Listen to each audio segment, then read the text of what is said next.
In this video, we're going to discuss API ingestion into Node-RED. First, we'll log into Focus. From there, we'll click on the Operations tab, and then we'll choose the performance matrix that we'd like to use. Right now, mine's set on default, and I'm going to choose a different performance matrix. In order to retrieve the performance matrix API data, we'll click on the Manage API button. It looks like a little robot. Our URL will consist of a few different parameters. First, we have the API token. This parameter is an authentication token that is used to authenticate your API request. API tokens are often provided by the API provider and serve as a form of authorization to access the API's resources. We also have the date start. This is the start date of the time range for which you retrieve the data. There's also the end date. This is the end date of the time range for which you want to retrieve the data. We also have the facility code. To report on more than one facility, facility codes may be entered in a dot-separated format with no spaces. We can copy the sample URL here. Once we have copied the sample URL, we will open Node-RED. You can do this by going into your command prompt and typing Node-RED.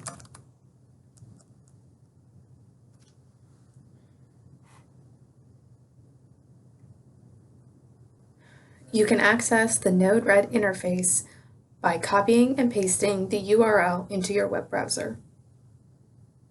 Once there, drag and drop the HTTP request nodes into the flow canvas in the Node-RED interface.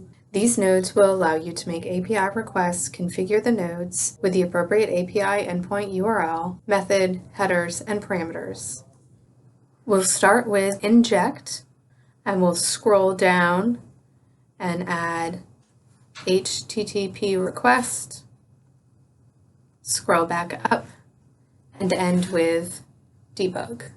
We'll connect these together, like so, and then we'll add an HTTP request node from the palette. We'll do that by double-clicking on the node to configure it. We'll enter the API endpoint URL. That's the link that we copied from Focus. Once the link is copied, we'll need to manually change the facility code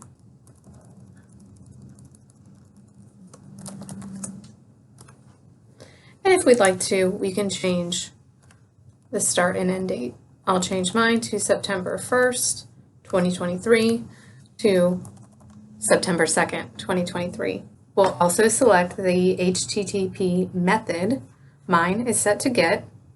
I will change the return setting from a UTF-8 string to a parsed JSON object. Then we'll click Done.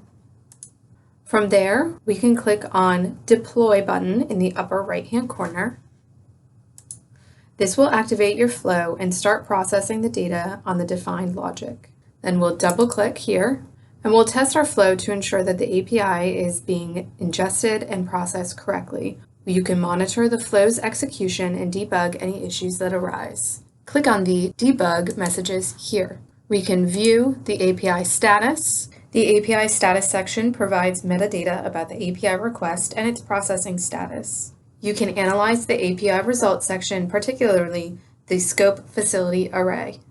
This array includes facility-specific data, each containing facility information and key performance indicators. The API results section contains the actual data result from the API call. It consists of an array named scope facility, which represents different facilities and their performance data. You may click on the drop-downs to view more for each array.